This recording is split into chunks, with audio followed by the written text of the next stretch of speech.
Eh bien, bonjour tout le monde, et on se retrouve aujourd'hui donc pour l'épisode 21 des tutos Python. C'est un épisode qui, je pense, va plaire à pas mal d'entre vous, puisque dans cet épisode, on va voir la gestion du clavier. Aussi bien pour détecter un appui sur une touche que pour simuler un appui sur une touche. Et oui, on va pouvoir dans cet épisode voir comment faire croire que votre PC est tenté et qu'il écrit des mots tout seul. Donc, je pense que je vais diviser cet épisode en deux vidéos. Donc une vidéo dans laquelle on verra comment détecter un appui sur une touche, donc grâce à la bibliothèque Tkinter, tout comme on l'avait fait pour détecter l'appui de la souris sur une image, etc. Ça sera globalement le même principe. Et une deuxième partie, une deuxième vidéo, dans laquelle on verra avec une nouvelle bibliothèque qui s'appelle donc PyInput, qui est une bibliothèque qu'il va falloir installer en plus, donc on verra aussi comment installer une bibliothèque en plus. Donc dans cette deuxième partie, on verra comment simuler des appuis sur une touche et vous verrez que c'est très simple, que ça tient en deux commandes et quelques petites astuces. Mais donc pour cette partie, je vais créer un rapide programme juste pour créer une fenêtre et on se retrouve tout de suite. Et voilà, donc là j'ai créé le programme le plus bête possible de Tkinter, 3 lignes, j'ai créé une fenêtre. De toute façon, c'est pas la fenêtre qui va nous intéresser, c'est vraiment le fait qu'il y ait une fenêtre pour pouvoir gérer les appuis sur les touches. Donc, comme je vous ai dit que ça allait se passer un peu comme avec la souris, on va binder le clavier. Donc pour ça, on va utiliser la variable qu'on a appelée pour notre fenêtre, donc fun, et on va écrire la méthode suivante, bind all, c'est-à-dire qu'on va binder tout le clavier, donc on va observer tout le clavier. Ensuite, en premier paramètre, on va lui mettre un petit chevron, key, on ferme le chevron, et en deuxième argument, la fonction. Donc encore une fois, comme la souris, la fonction qu'on va exécuter une fois qu'une touche sera exécutée. Car là, ce qu'elle va faire cette méthode, c'est qu'elle va observer le clavier, et dès qu'une touche, donc symbolisée par l'argument key ça veut dire n'importe quelle touche en fait, donc dès qu'une touche va être pressée, ça va exécuter la fonction press du coup, qu'on va créer au-dessus. Encore une fois, comme pour la souris, press prend un argument, et ne prend pas d'argument lorsqu'on l'appelle, et prend un argument ici, obligatoire, c'est event.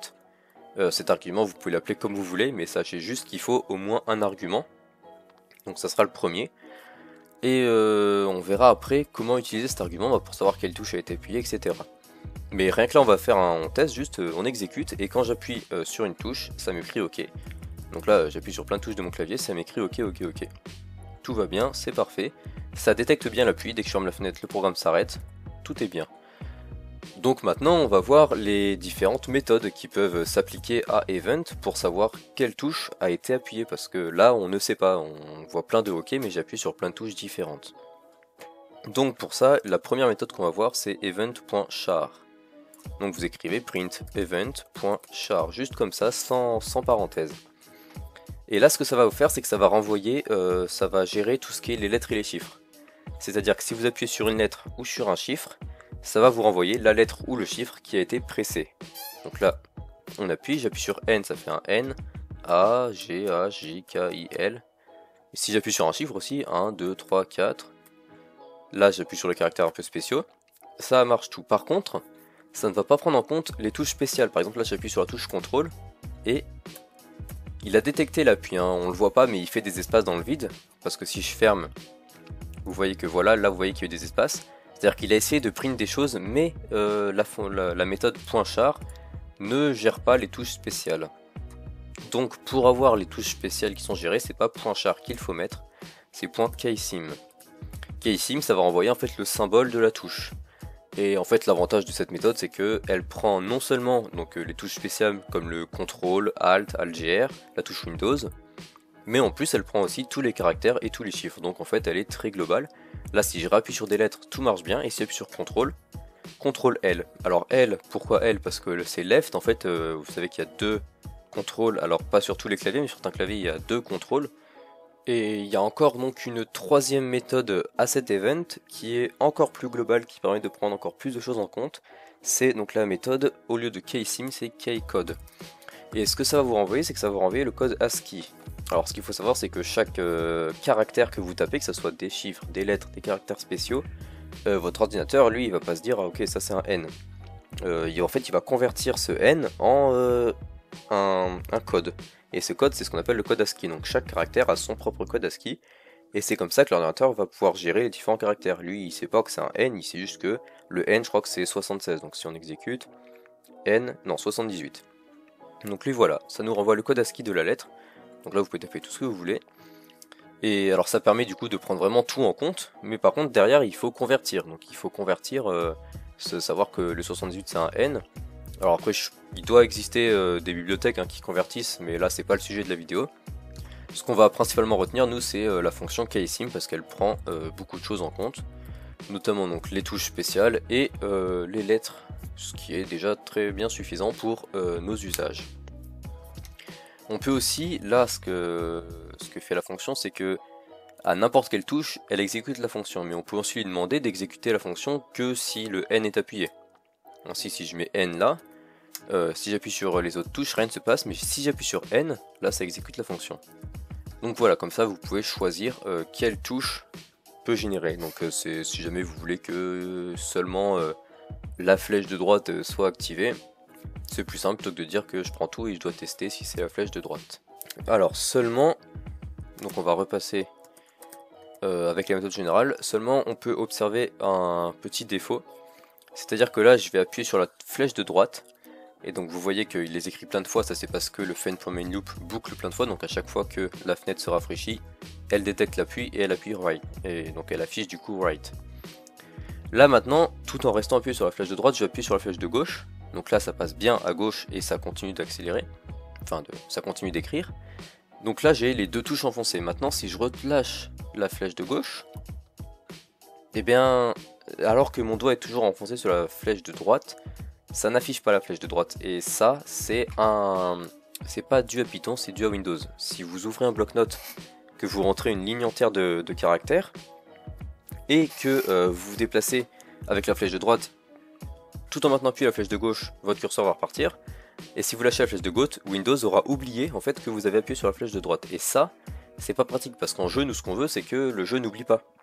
Et pour ça, en fait, donc il y a une méthode qui existe, c'est qu'à la place de key, on va écrire keypress. Donc on écrit keypress, mais du coup ça veut dire que ça va appeler la fonction press dès qu'une touche est pressée. Et donc si on écrit keypress, on peut écrire son inverse, c'est-à-dire keyrelease. Donc on va l'écrire find.bind all pour keyrelease, hop. Et là, ça va appeler la fonction donc release qu'on va créer. La fonction release qu'on va créer dès qu'une touche sera cette fois-ci relâchée. Et donc pourquoi je vous montre ça, c'est parce que souvent la gestion des touches est utile pour les jeux. Et en fait, en jeu, justement, on veut que si on se déplace à droite puis à gauche et qu'on revient à droite, le jeu enregistre qu'il se souvienne qu'on est appuyé à droite, et pas qu'il ait oublié que le personnage ne bouge plus et ne fasse plus rien. Et donc pour ça, je vais déjà vous montrer comment ça marche. Donc là on va appuyer, on va dire que c'est press, et là c'est relâche.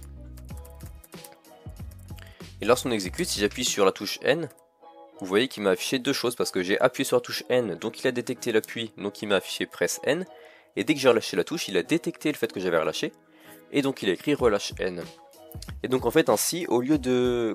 Par exemple pour le déplacement du personnage, au lieu de dans la fonction press changer les coordonnées du personnage, il faut fonctionner par vecteur, c'est-à-dire que dès que la touche flèche de droite est pressée, le vecteur il vaut 5 par exemple, et dès que la touche elle est relâchée, le vecteur il vaut 0. Et ainsi, vous avez une fonction externe qui elle, à chaque fois, elle boucle à l'infini, et à chaque fois qu'une touche soit pressée ou pas, elle va ajouter vecteur aux coordonnées. Donc si la touche est relâchée, c'est 0 donc ça change rien, et dès qu'elle est appuyée, eh bien le personnage va avancer de 5, et ça permet ainsi de ne pas oublier la touche, puisque même si Windows l'oublie, la variable elle ne bougera pas, elle vaudra toujours 5, et quand vous relâcherez, elle se remettra à 0, et donc en fait ça permet ainsi de le placer. Alors vous avez peut-être pas compris, rien compris à ce que j'ai expliqué, parce que voilà, j'ai pas trop le temps, enfin je ne peux pas vous faire un exemple visuel, mais on verra peut-être plus tard, ou si jamais vous voulez créer un jeu et que vous voulez faire système de déplacement et que vous n'avez pas compris, vous me le dites en commentaire et je vous réexpliquerai plus en détail. Mais concrètement, il faut savoir que c'est comme ça qu'on va procéder au déplacement des personnages dans un jeu, créé en Python en tout cas, parce que sinon vous aurez des problèmes lorsque vous appuyez sur la flèche de droite, gauche et que vous lâchez gauche. Le personnage n'avancera plus à droite parce que Windows aura oublié que la flèche de droite est appuyée. Et ça, c'est assez problématique. Du coup, c'est à peu près tout ce que je voulais vous montrer pour la bibliothèque Tkinter. Comme vous le voyez, c'est assez simple en fait, c'est vraiment comme la souris. Il y a on bind de la fenêtre, on dit quelle fonction on va exécuter en fonction de ce qu'on veut, donc là keyPress, keyRelease ou juste key si vous voulez pas faire un déplacement de personnage. Et dans la fonction, on peut savoir quelle touche a été appuyée et ensuite bah, toute votre fonction vous la faites, soit vous appelez d'autres fonctions, soit vous écrivez dans la fonction un programme en fonction de quelle touche est appuyée. Ça c'est à vous de voir, moi je vous ai donné les clés, vous savez comment détecter un appui, maintenant bah à vous de faire les programmes qui vont avec. Et bien c'est là, du coup c'est la fin de cette première partie de l'épisode 21. Donc si tout se passe bien, ou peut-être que finalement si la partie est trop courte ça sera en une seule vidéo, mais normalement ça sort en 2 vidéos, donc du coup bah si vous avez des questions, des problèmes, que ça marche pas, que vous voulez plus de précision, dites-moi tout en commentaire, j'y répondrai, vous inquiétez pas. Et du coup quant à moi, bah, il ne me reste plus qu'à vous dire Auf Wiedersehen!